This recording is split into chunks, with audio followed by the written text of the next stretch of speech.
자, 성지고 학생 여러분 안녕하세요. 7월 첫째 주 가정 수업을 시작하겠습니다. 저번에까지 시험 보느라 너무너무 고생이 많았고, 고등학교 시험 그 스타일에 좀 부적응한 것 같아서, 사실은 더 능력이 있고 더 잘할 수 있었는데, 약간 그 시험 치는 방법을 몰랐던 것 같은 걸로 생각하겠습니다. 자세한 내용은 우리 비대면이 아닌 그 대면 수업할 때 좀 더 자세히 다루겠습니다. 자, 앞에 있는 그 앞서 보여줬던 영상을 다 보셨죠? 그래서 임신의 징후, 또 임신의 사인 같은 것들이 사실 우리가 생각하는 것보다 훨씬 더 복잡하고 더 또 현실적으로 되게 좀 많이 다가옴을 느낄 수 있었을 텐데, 자, 그거는 이제 임신의 징후, 그것까지 하고, 그 다음 저희가 이제, 그 다음 얘기를 우리가 한번 해봅시다. 이 그림은 임산부하고 그 아이가 있는 위치에 대한 그림입니다. 저번에도 한번 보여줬는데 양막 안에 양수로 이렇게 아이가 싸져 있고, 그 다음에 저희가 이제 배워야 할 것은 이 아이가 어떻게 나올 것인지, 출산 방법이라든지, 이 아이를 뱃속에서 두고 있을 때 엄마가 아이를 키우기 위해서 영양적으로 어떤 것을 먹어야 할지, 이런 것들에 대해서 오늘은 수업을 하겠습니다. 자, 이 그림 저번에 한번 보여줬는데, 원래는 이 출산 방법에 대해서 다다음 시간 해야 될 것 같지만, 그래도 한번 먼저 당겨서 하고 몇 번씩 좀 더 보여줄게요. 왜냐면 그림이 좀 익숙해져야 될 것 같아서.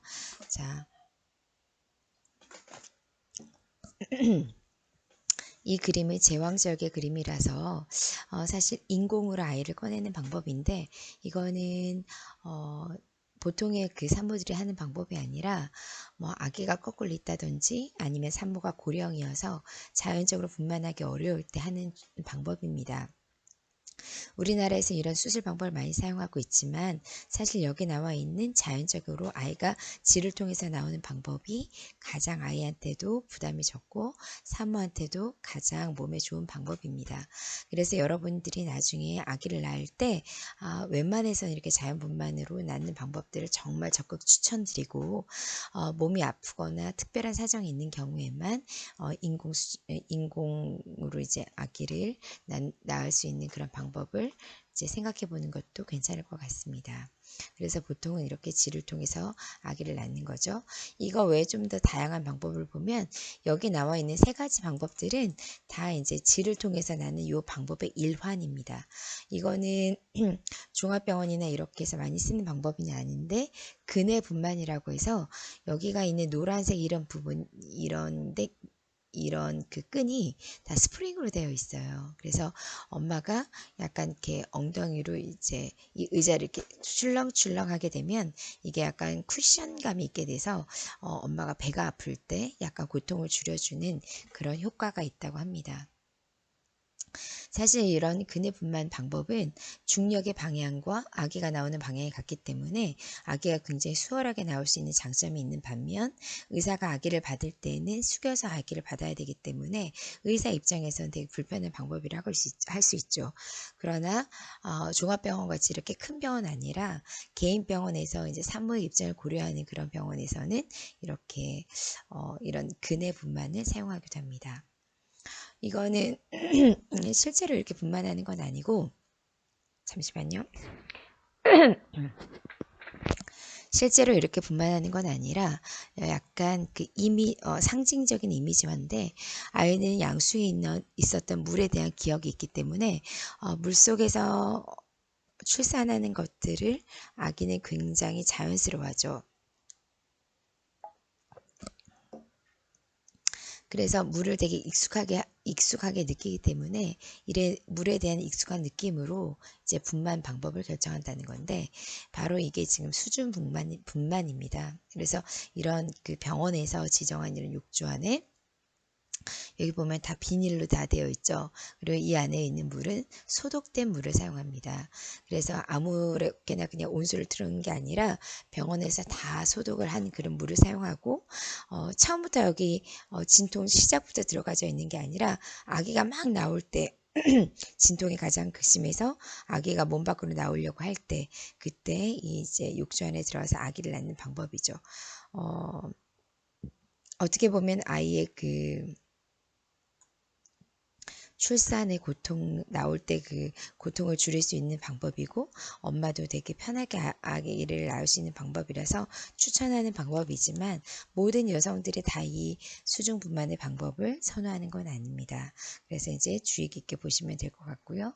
그 다음에 본격적으로 이제 엄마가 임신을 하게 되면 엄마의 필요한 에너지도 있지만, 아가도 어, 그 엄마 뱃속에서 먹어야 되기 때문에 엄마보다는 아가에게 가는 영양분이 1순위겠죠. 그래서 뭐 이런 프로테인, 다시 말하면 단백질이라든지 칼슘이라든지 아연이라든지, 이건 이제 탄수화물 같이 통곡밀이라든지, 또 여기 비타민 C, 또 좋은 지방, 그다음에 여기 말하는 폴릭 애시드, 다시 말하면 그 엽산 같은 것들을 충분히 먹어줘야 됩니다. 그래서 이 중에서 뭔가라도 부족하면 이제 영양상의 문제가 생기고, 뭐 아주 심각하게 아기한테 큰 영향을 미치진 않겠지만, 그래도 엄마 몸을 해쳐서까지 이제 아기한테 가는 것들이 1순위이기 때문에 엄마들이 이런 걸 잘 챙겨 드셔야 됩니다.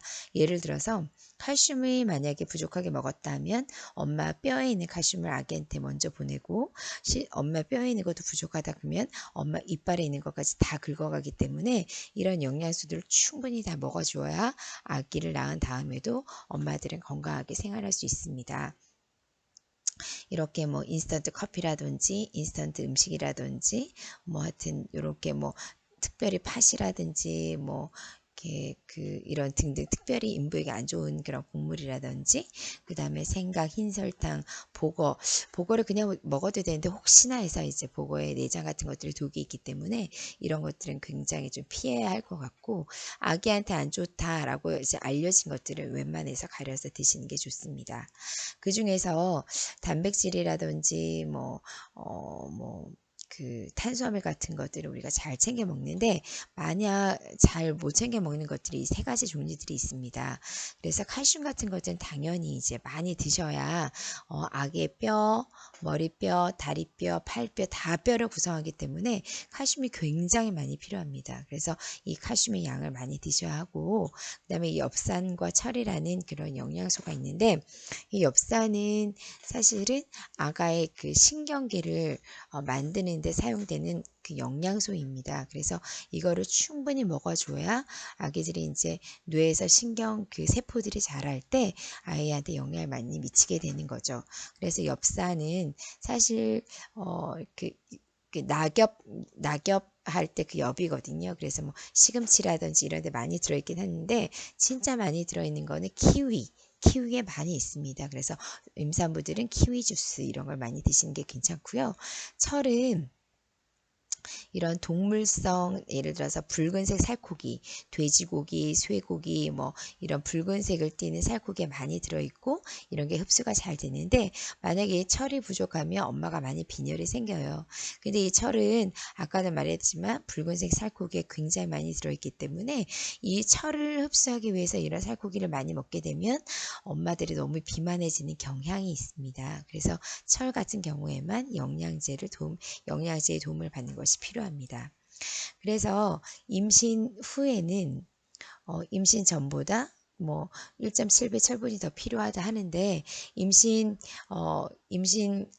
하고 나서는 아기한테 가는 철분이 필요하기 때문에, 왜냐하면 아가는 태어나서 9개월까지의 필요한 철을 간에다 저장하고 태어납니다.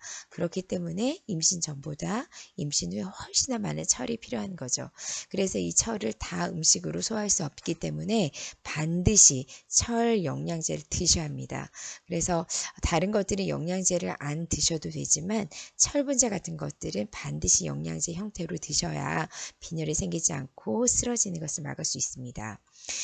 엽산도 마찬가지로 임신 전에는 400 정도 필요한데 임신 초, 중, 후기가 되면 620이니까 거의 뭐 두 배까지는 아니지만 그 두 배 육박한 그런 양이 필요한 거겠죠. 그래서 이렇게 임신 초, 중, 후반에 가면 갈수록 이렇게 이제 엽산의 권장량 충분히 챙겨서 드셔야 아기의 뇌 발달에 영향을 미치고 아기의 신경계에 영향을 주기 때문에 엽산을 꼭 챙겨서 드시는 게 좋습니다. 아까도 말했지만 임신 중기부터 말기 철분 섭취는 태아 발달에 큰 영향을 미치고 철분은 적혈구 성분으로 산소를 운반하거나 태반의 발달과 태아 성장에 필요하기 때문에 반드시 드셔야 됩니다. 부족하면 임신성 빈혈, 저체중아 출산, 조산, 사산이 될 수 있기 때문에 철은 아까도 말했듯이 철 영양제, 철분제 형태로 드시는 게 좋습니다. 자, 그러면 아가가 어떻게 발달하는지 볼까요? 사실은 아가는 구주서부터 굉장히 이렇게 작은 형태로 되어 있죠. 그런데 구주에서 12주, 16주, 그래서 저희가 40주가 되면 만 10달이 되기 때문에 이제 다 큰 아기가 되어서 나올 수 있습니다. 36주만 돼도 내장 기관이나 이런 것들이 다 발달하고 어느 정도 살이 포동포동 찌기 전 단계라서 36주부터는 아기가 조산이 된, 그러니까 빨리 태어난다고 해도 예정일보다 빨리 태어난다고 해도 이제 괜찮다라고 보는 것이 이제 36주, 36에서 40주 사이에 태어나는 것을 이제 권장하는데 보통은 32, 28, 24 이렇게 태어나면 조산이라고 해서 아이들이 인큐베이터 같은 곳에 특별히 이제 더 시간을 많이 보내야 됩니다. 그래서 아이들이 이제 9주, 12주, 16주, 20주, 24, 28, 32 이렇게 아이들이 태어나고요. 성장이 되고요. 사실은 이제 4주, 8주서부터 아기의 위치하고 엄마의 내장의 위치를 보면 4주 때는 이제 한 달이 되면 엄마의 자궁에 크게 거의 영향을 미치지 않죠. 그러나 8주, 12주 되면 이 자궁이 점점 늘어나게 되고 나중에 아기가 더 크게 되면 엄마의 갈비뼈 밑까지 치닫게 되죠. 그래서 이제 36주에서 40주가 되면 엄마들은 내장 기관도 약간 밀려나게 되고 그 다음에 폐를 약간 압박하기 때문에 숨쉬기가 좀 곤란한 상태가 됩니다. 그래서 이제 주수가 늘어남에 따라서 엄마들은 조금 더 힘들어질 수 있다는 거 보시면 되겠습니다. 자, 그 다음, 요거는 다음 시간 할 거긴 한데, 이제 아기가 나오는 과정이에요. 그래서 사실은 아기가 커지게 되면 이제 누운 상태로서 이제 출산을 하게 되는데, 원래는 여기 1단계가 제일 처음의 단계. 다시 말하면 질 입구가 벌어져서 아기가 나올 수 있는 여기가 개구기 단계입니다. 이때가 시간이 가장 오래 걸리고, 그 다음에 아직까지는 엄마가 정신을 차릴 수 있는 그런 단계인 거죠. 그래서 여기 입구가 진통을 통해서 이제 많이 벌어지게 되면 이제 2번, 3번 많이 벌어지게 되면 이제 이 머리가 이쪽으로 이제 4번 단계가 되는데 이걸 이제 만출계라고 합니다. 그래서 아기 머리가 이제 다 디밀어서 나오게 되는 과정인데 아기 머리뼈가 우리 인간 지금 성인처럼 완전히 다 닫혀 있게 되면 엄마 몸 밖에 나오기가 되게 힘들기 때문에 이때 아이 머리뼈는 굉장히 유연한 플라스틱처럼 작용을 하게 돼 있죠. 그래서 약간 유연하기 때문에 엄마 몸 밖에서도 잘 지낼 수가 있습니다. 그 다음에 5번 단계가 되면 이제 아기가 다 빠져나오고 남아있는 탯줄이라든지 태반이라든지 양막 찌꺼기라든지 이런 것이 있기 때문에 이때는 의사가 배를 많이 마사지해서 이런 것들이 나올 수 있도록 도와주는 거죠. 그래서 정리하자면 이렇게 개구기, 만출기, 후산기 이렇게 세 가지 출산 과정이 되는데 이것이 굉장히 간단하게 보여주긴 하지만 간단한 과정이 아니라 사람에 따라서는 뭐 1박 2일, 2박 3일 정도 걸리는 복잡한 단계이긴 합니다. 이 과정에서 아기가 나올 때 문제가 생기면 바로 그때 제왕절개 해가지고 이제 아기를 꺼낼 수 있지만 웬만한 케이스에서는 개구기, 만출기, 후산기를 다 겪고 이제 진로 이제 아기를 꺼내는 방법이 아이와 산모에게 모두 다 건강한 방법이라고 할 수 있습니다. 출산 징조가 되는 거는 배가 이제 저절로 단단하게 뭉치기도 해요. 그래서 원래는 엄마가 스트레스를 많이 받거나 일들을 많이 하게 되면 아기가 엄마 나 힘들어 하고 여기 이제 배를 딱 딱딱하게 만들기도 하는데 이렇게 뭉쳤다가 저절로 가라앉는 경우가 많습니다. 그리고 태아가 자꾸 엄마 소변에 있는 방광을 누르기 때문에 자주자주 화장실을 가게 되고요. 그 다음에 이제 점점 아기를 낳을 그 출산의 그 시기가 가까이 오면 아기가 밑으로 처지기 때문에 태동이 많이 줄어듭니다. 그리고 허리가 많이 아프고 다리도 당기는 건 아기가 커서 이제 무게 중심이 앞으로 쏠리기 때문에 허리가 당기게 되는 거죠. 그 다음에 이제 질 분비가 증가하게 돼서 이제 출산이 임박하게 됨을 이제 알게 되는 거죠. 특히 이제 정말 아기가 나올 때가 되면 약간 아기도 이제 나갈 수 있는 걸 연습을 해야 되기 때문에 진통이 약간 있습니다. 그래서 정말 아기를 낳을 때처럼 진짜 진통이 아니라 가짜 진통이라고 해서 가진통이라고 하죠. 그리고 가진통이 생기고 그 다음에 이제 질 입구를 막고 있던 이슬이라는 게 툭 떨어지고 그 다음에 이제 양수가 터진다. 그럼 무조건 이제 병원을 가야 되는 거죠. 자, 옛날에는요. 이렇게 자연분만으로 아기를 낳았는데 한 그 유럽에서 몇 세기 지난 다음에는 제왕절개 방법을 발견하게 됐어요. 그래서 이렇게 자연분만뿐 아니라 제왕절개로도 아기를 낳을 수 있구나. 그래서 이제 수술하는 방법을 하게 됐죠. 근데 산부인과 1병동에서는 수술하는 사람들을 2병동에는 자연분만을 낳는데 이상하게 수술하는 사람들은 훨씬 더 사망률이 줄어야 하는데 사망률이 높은 걸 알 수 있습니다. 그래서 사람들이 수술하는 거 굉장히 두려워했는데 수술을 못해서가 아니라 이때 문제는 소독제가 잘 발달하지 않아서 씻지 않은 손으로 자꾸 아기를 만져가지고 문제가 되었던 거예요. 이것들이 이제 나중에 발견이 돼서 요새는 굉장히 소독이 철저히 하고 여러 번 손을 씻고 세균이 감염되지 않도록 노력하지만 옛날에는 그런 지식이 없었다 그래요. 그래서 어쨌거나 지금이나 옛날이나 수술한다는 자체는 약간 부담감이 있지만 그래도 이제 특별히 그 자연분만이 어려운 산모들에게는 굉장히 유용한 방법이기 때문에 힘든 경우에는 이렇게 수술이라는 방법을 통해서 아이를 낳게 됩니다. 자, 이제 여기까지 PPT를 잠깐 보셨고요.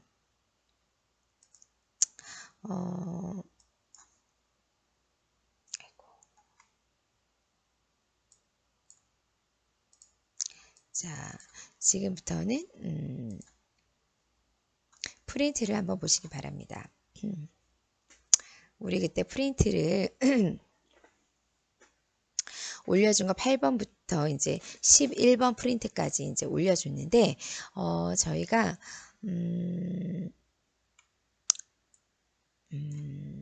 8번 프린트를, 이건 대면 수업 때 다 했고, 그 다음에 저희가 임신의 징후를 안 했어요. 근데 이거에 대한 그게 별로 그림을 선생님 지금 설명 안 했지만 앞에 있었던 영상을 여러분께서 봤기 때문에 그 영상을 본 걸로 대체하겠습니다. 그래서 여기 이제 빈칸을 한번 채워봅시다. 자, 임신의 징후 한번 써볼까요? 잠시만요. 한번 써봅시다. 자, 제일 처음에 임신의 징후를 보게 되면 제일 처음으로 나타나는 임신의 변화는 뭐냐면 월경이 중지됩니다. 쓰십시오. 월경 중지. 월경 중지. 그래서 한 달에 한 번 있던 월경이 이제 없어짐으로 저희가 알기 때문에 규칙적으로 있었던 월경 중지 쓰셔요.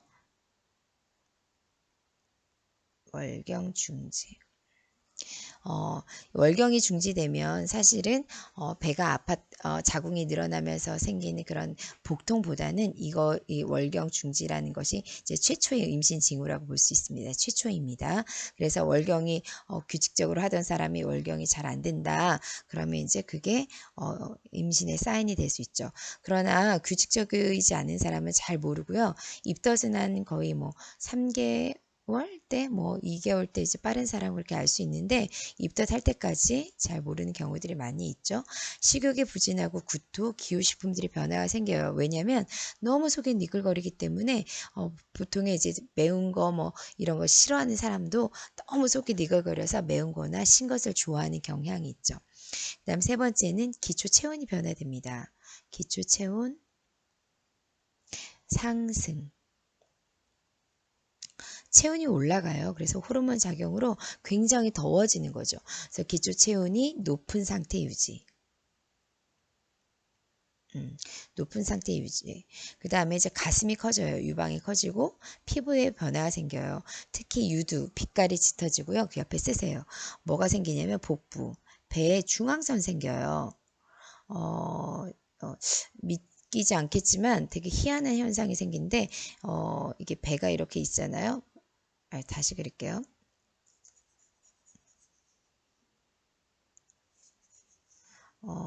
예를 들어서 이제 배가 이렇게 있으면 배꼽이 이렇게 있잖아요. 그러면 희한하게 배 중앙 이렇게 생기는데 이 배꼽을 중심으로 이런 선이 여자 여학생들 샤워를 하면서 자기 몸을 잠깐 이렇게 보시면 이게 희미한 선이 지금도 있는 사람들이 있어요.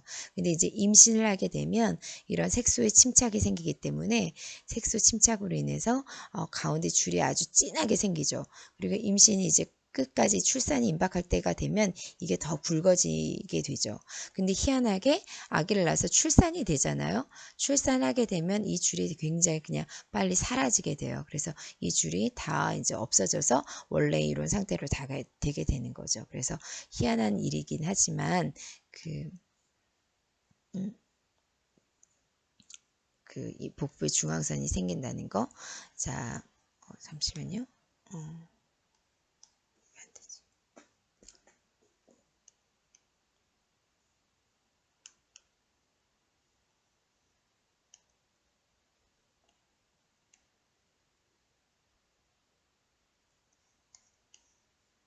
자, 그 다음에 계속하겠습니다.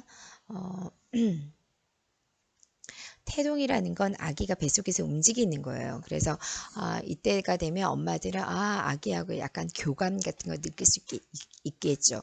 그래서 이거는 주로 임신 20주에 생기는데 20주는 5개월이에요.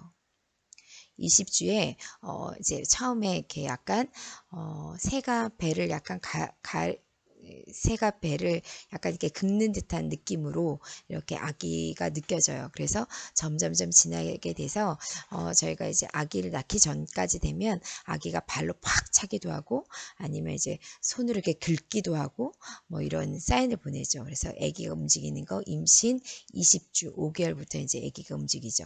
그 다음에 체중이 증가합니다. 어느 정도 증가했냐면 10에서 12kg 정도 증가해요. 예를 들어서 40kg였던 사람이다 하면 뭐 50이라든지 60kg까지 증가한다고 보면 되니까 이렇게 체중이 갑자기 확 늘게 되면 발목이라든지 무릎이라든지 무리가 가게 되겠죠. 그래서 편한 신발 신으시고 그 다음에 이제 너무 심하게 뛰거나 뭐 무릎으로 굽혀서 뭐 하는 일 그런 거 안 하는 게 좋겠죠. 그 다음에 자궁의 커짐에 따라 방광을 압박해요. 그래서 소변이 잦아짐. 이렇게 소변이 잦아지는 현상을 뭐라 하느냐? 빈뇨라고 해요. 그 다음에 장이 압박을 받고 움직임이 느려지죠. 그러면 똥이 어떻게 되겠어요? 장 속에 그대로 머물게 됐죠. 그래서 변비가 생겨요. 그래서 이게 되게 큰 문제 중에 하나예요. 변비가. 그래서 아기는 잘 낳았는데 변비 때문에 치질 수술하는 그런 산모들이 많아진답니다. 자, 기타 한번 봅시다. 자주 피곤하고요. 신경이 굉장히 예민해요. 그래서 드라마 보다가 울다가 웃다가를 반복하기도 하고 갑자기 뭐가 먹고 싶기도 하고 막 그래서 한겨울에 딸기 구해오라고 하기도 하고 한밤중에 남편 보고 순대 사오라 뭐 호떡 사오라 이런 욕을 하기도 하고 그러죠. 그래서 신경이 예민해지고 자주 울고 막 이런 일들이 반복되죠. 그 다음에 임신 말기에 가끔 병들이 생기는데 임신 중독증이 생겨요. 임신 중독증. 임신 중독증은요 되게 특이한데 이거는 잘못하면 아기가 지금도 큰 문제여서요 빨리 죽기도 해요. 이게 조산이라든지 이런 문제가 이제 생기고 하는데 갑자기 이제 그 혈압이 높아지거나 고혈압 그 다음에 소변 검사를 하게 되면 소변에서 당이 포도당 같은 것들이 많이 나오게 되죠. 그래서 이제 아기가 그 잠시만요. 포도당하고 이제 단백질이 줄줄 새는데 이 단백질 같은 것들이 원래 아기를 이제 이게 아기가 이렇게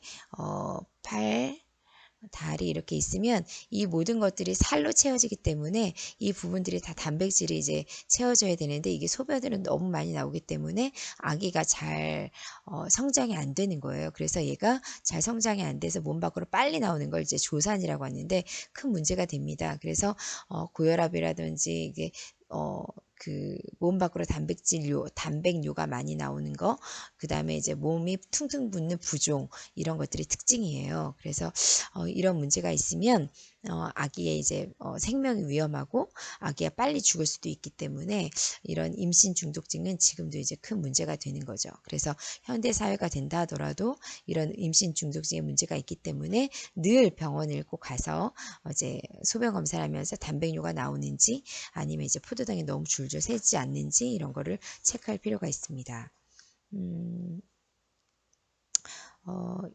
영양을 좀 봐야 하는데요. 아까 선생님이 PPT로 다 봤기 때문에 간단히만 하겠습니다. 자, 임신 중에서는요, 임산부의 생활 에너지가 필요해요. 씁시다. 임산부의 생활 에너지. 생활 에너지. 그 다음에 태아의 정상적, 여긴 조금 괄호가 작은데, 정상적 발육에 필요한 에너지. 특히 뭐를 많이 먹어야 되냐면 단백질, 칼슘, 철, 엽산, 이거 진짜 충분히 드셔야 돼요. 아까도 말했지만 단백질은 아기의 몸을 구성하고 칼슘은 뼈를 구성하기 때문에 정말 많이 드셔야 되고 철, 엽산도 그래야 되죠. 충분한 양의 수분, 섬유질은요 변비 때문이에요. 그래서 아까도 말했지만 변비를 고생하는 사람이 많기 때문에 변비 꼭 해야 되고 정기검진 병원은 정기적으로 가는데 7개월까지는 4주마다 8, 9개월은 2주마다 그 다음 여기 쓰세요. 마지막 달은 매주 진단. 그 다음에 가면 요런 검사예요. 그 다음에 마지막 달은 태아의 위치, 그 다음 자궁의 크기 등을 통해 분만 방법을 결정해요. 요건 좀 얘기하고 넘어가야 되는데 사실 뭐냐면 아기가 이렇게 있을 수 있어요. 어떻게 있냐면 뱃속에서 아기가 이렇게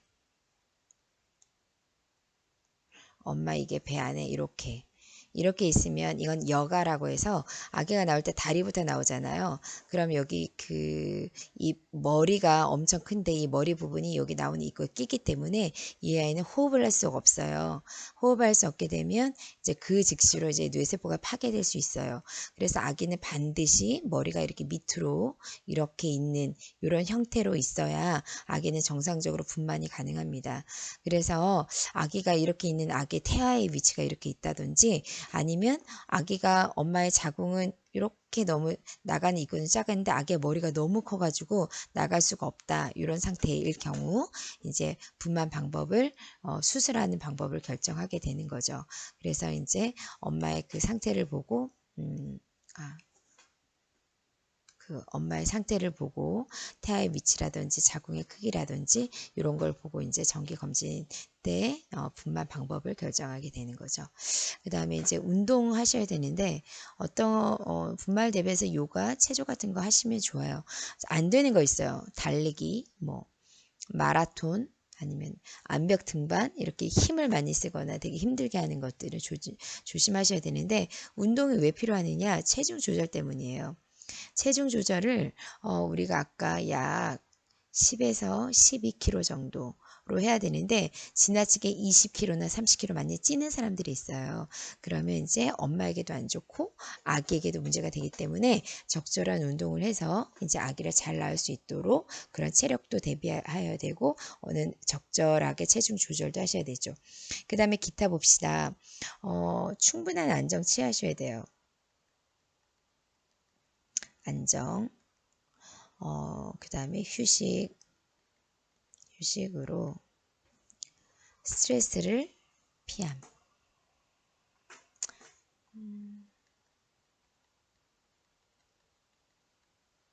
제일 안 좋은 게 스트레스.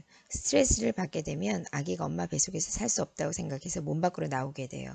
그래서 늘 스트레스 받지 않도록 조심하셔야 되고 술, 담배, 약물은 아기의 탯줄을 그냥 통과한다고 했죠. 이거는 아기가 술 먹는 거랑 똑같기 때문에 절대 해서는 안 될 행동입니다. 그 다음 쓰셔요. 임산부, 남편, 그 다음에 가족 모두가 태교에 힘씀. 태교는 다음 시간에 얘기할 수 있는 기회가 있을지 모르겠지만 정말 효과적입니다. 그래서 어떤 수학 선생님은 아기 태교를 위해서 정말 임신 때 정석을 풀었다는 그런 웃지 못할 얘기도 있는데 우리나라 전통적으로 태교는 효과 있다는 것이 잘 알려지고 있어요. 그래서 임신을 하게 되면 고운말 쓰고 그 다음에 책도 많이 읽고 음악도 많이 들어서 아기가 안정적으로 될 수 있도록 노력하는 것이 필요합니다. 그 다음에 굽 낮은 신발 왜일까요? 잘못하면 앞으로 넘어지면 아기가 다치기 때문이죠. 그래서 신발은 하힐이 아닌 굽 낮은 신발, 그 다음에 활동하기 편한 임산부 옷이 있어요. 활동하기 편한 옷 착용. 이렇게 하시면 될 것 같습니다. 자, 그 다음에 태아의 발달 과정은 아까 보여줬는데 이거 교과서에 있거든요. 제가 대면 수업했을 때 이거 이제 마저 합시다. 그 다음에 이제 출산의 과정 밑에 자 씁시다. 처음에 출산하게 되면 배가 아프죠. 진통이 오고 그 다음에 아기가 계속 5개월부터 있었던 태동이 많이 움직여요. 그 다음에 태동이 감소돼요. 파수라는 건 뭐냐면 양수가 터지는 걸 말해요. 쓰셔요. 양수가 터짐. 가장 먼저 일어난 사인이죠. 양수가 터지는 거. 그래서 양수가 탁 터지면서 이제 산도를 소독해 주는 거죠. 그런데 진동이 안 왔는데 파수가 먼저 되는 사람들이 있습니다. 이거는 위급한 상황이기 때문에 병원에 빨리 가서 응급실로 들어가셔야 합니다. 그 다음에 태아가 아래로 쳐져요. 태아 하강으로 숨쉬기가 수월해져요. 그래서 아기가 이제 엄마 나 나갈 거예요. 그래서 아기가 나가려고 이제 엄마가 배가 이렇게 있으면 원래는 배가 위에서부터 이렇게 있다가 점점 이제 아기가 나가려야 되면 배가 이렇게 아래로 처지게 되죠.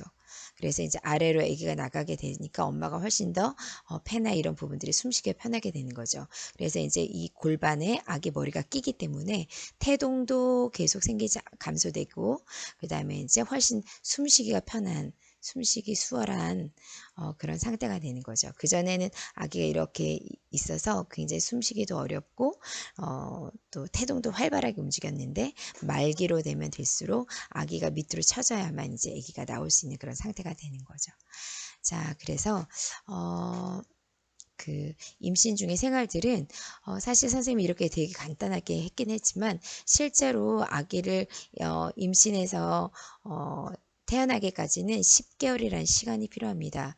이 10개월 동안은 이런 여러 가지들 영양적인 부분이라든지 병원 가는 거 기타 이런 부분들에 대해서 충분히 아셔야 돼서 특별한 책이라든지 아니면 주위 사람들의 그런 얘기들을 많이 듣는 것들이 필요해요. 그래서 그 임신 중의 생활들에 대해서는 좀 더 관심을 기울일 필요가 있습니다. 자, 여러분 이번 주는 여기까지 하시고 다음 주에 우리가 대면 수업을 만났을 때 나머지 부분을 하기로 합시다.